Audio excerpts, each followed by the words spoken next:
Hey everybody, welcome back. And now we are going to set up our delay loop. And so we want to be able to blink our LEDs and have a delay value in between the on-off state for each of these. So now what we have to do is write a little assembly language routine that is going to cause this delay to occur.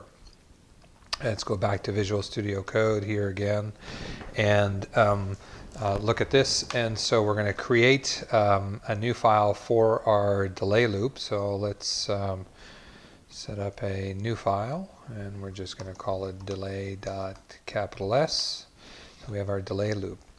Now, before we start writing code in here, what we're going to need to use is a timer register. So we need to be able to keep track of where the timer is. We want to have a timer that also has a timeout value that's based on the milliseconds that we supply. So we need some information from our Hi-5 board as to how all that works. So let's look at our documentation here again. I'm going to close some of these files to give me a little bit more room on the screen. And if we look at our FE310, there's a couple of pages we want to look at. So one is this thing called the core local interrupter, or the CLINT. And in the core local interrupter, what we can see is that there is a timer register. And so, and it's called mtime. And that we also have the address here for that timer register. And so what we're going to do, this mtime register, if you read through the documentation, essentially what happens is it just, as soon as the board boots up for the first time, it starts clocking through and incrementing in value. And you can see that it's actually a 64-bit register, so it's 8 bytes long, so it's a 64-bit register. We're only going to use the upper 32 bits because we're going to have very short delay values, so we don't really need to worry about the full 64 bits. Now, a couple of interesting things here is that we're going to write if you're familiar with Arduino, somewhat of an equivalent to the millis function and not really the delay function. That'll make more sense when we actually write the code. And we're going to basically use this millis function to loop through. Now, another way to do this, which we're not going to do here, but this is something you could challenge yourself with, is to actually use this mtime compare and actually use software interrupts to do an interrupt-driven timer routine. So we're going to sit in a very tight loop until our timer expires, but another way to do it is to actually have an interrupt-driven system. But we're not going to get that fancy. We're just going to use our timer register. So first thing we need to do is add to our memory map this particular value, which is our mtime. So let me Control C, and we'll go back to our memory map here, and we will add a .equ mtime and comma and V, and that is the value of our timer register. Now, the other thing that we need to find out is how fast does the clock run? So how often does this timer value, this mtime register, how often does it increment 1, 2, 3, 4, and so on as it goes through? And again, you'd have to read through all of the documentation for this, but so I'll kind of point you to where it is. Well, you find out if you sort of scroll down, you'll see that there's a chapter on the real-time clock. And what the real-time clock tells you is that it's going to be driven by a 32.768 kilohertz clock. Now, we're not going to get that fancy. We're going to round this up to 33 to make it super easy. And but in our memory map here, just to keep things together, let's put a value called .equ, .equ, and we'll call it mtime frequency.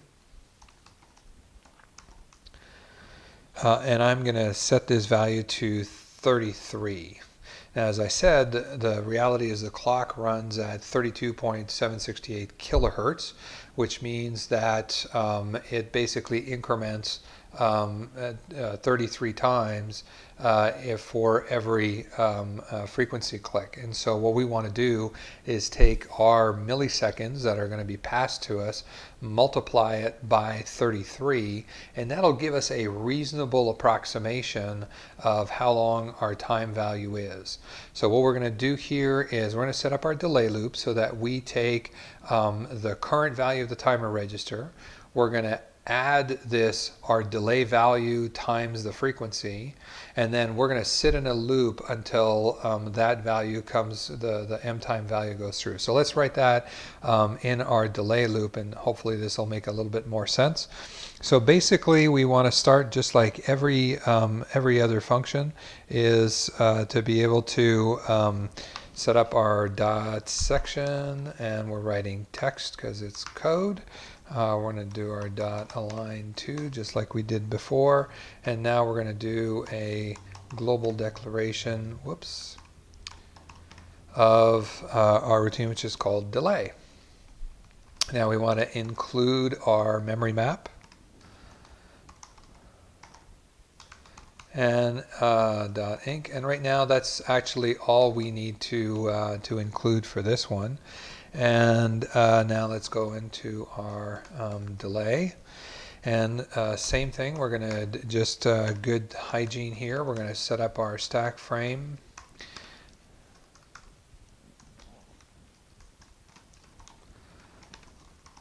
Hopefully you're used to this by now. We're going to store our return address at an offset of 12, which is the bottom of our stack frame.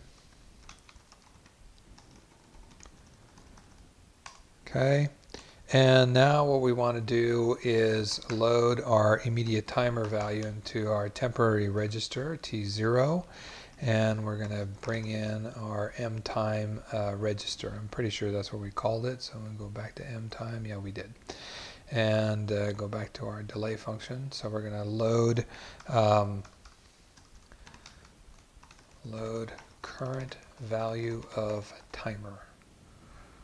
Okay, and then what we want to do, the timer register, I should say, the timer load, actually it's better if I just say load the timer register. Load the timer register. There we go. Sorry for the confusion there.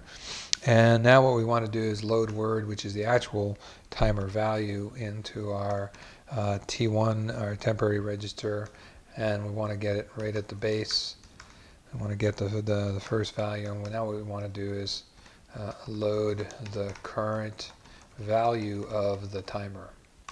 And so now that we've got that, we want to get our frequency. So we're going to load immediate into our next temporary register, and we're going to get our M time frequency. Again, I want to make sure that's what I called it, M time frequency. Yeah, and that's where we're going to load that. So get our clock frequency. Again, this is an approximation from the 32.768 kilohertz. So now what we want to do is multiply that with multiply our T2, and we want to multiply it with T2. So we want to take our value and we want to multiply that with the value of A0. Let me just put a comment here. Multiply milliseconds with frequency. So if you recall, A0, our delay value in milliseconds, is passed as a parameter passed into A0. So that's why what we're doing is saying, let's multiply our frequency times our delay request in milliseconds and put the result back into T2. And so once we have that, we can add that to, so we're going to add in, put the result into T2, and we're going to add T1 and T2 together. So essentially what we've done is we've taken the current value that's in M time, our clock that's been running. We add that to that our frequency times our delay, which then gives us, this is the target. So this is now we've got the target M time is now in T2. So now what we want to do is keep loading M time, keep reading M time, and say, hey, if M time is now bigger than what we've put into our target, right, then we're done with our delay. So let's load word into temporary register 1. And we can reuse that, our base address in T0. And so we're going to read our M time at its current state, read M time value again, and then what we want to do is if that value is lower, then we want to keep looping. So essentially, if T1 is less than T2, then branch, and I'm going to put a 1B here, and I'll explain this a second. I'm going to just say keep looping until timeout, and then I'm going to put a 1B, which means go backwards. So I'm putting a short little label here to jump into 1B, so it's going to come back here, or sorry, a 1, I'm sorry, the 1's there, so 1 backwards, so go 1 backwards and go to that label. So essentially I'm loading the current value, so M time continues to increase, and as it increases, it's going to approach our target time. And as it gets to before it gets to our target time, it's just going to keep reading the value. Once it reaches our target time, then it's basically going to be done, and then we can just return. So then we basically do our hygiene work where we get our return address back off the stack, run from the stack. So we restore the return address, and then we redo our stack pointer back to where it was. So we deallocate stack frame and return from our function, and that is our delay loop. Now I know this can be a little bit confusing. I'll go through it one more time, and after that, you can even spend some time just really thinking about this and looking through. So we basically get this M time value, which is a register that the Sci5 Hi5 1 board, that M time register just continuously, as soon as the board boots up, the value just continues to increase at this rate of 32.768 kilohertz. So it just continues to climb. So we basically use that fact so that what we can do is take the frequency that we know, which I've rounded up to 33, multiply that by our delay value, add that to the current value of M time, right? So that becomes our target. So now M time is going to continue to increase, and then once we hit that target, then we're essentially done with our delay and we loop out.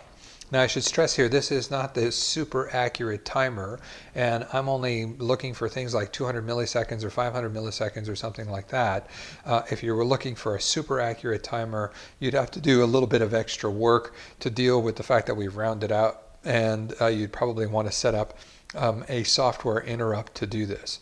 But this should get us going, and now we have essentially all of our assembly code all set up. And let's go through and see if all this works.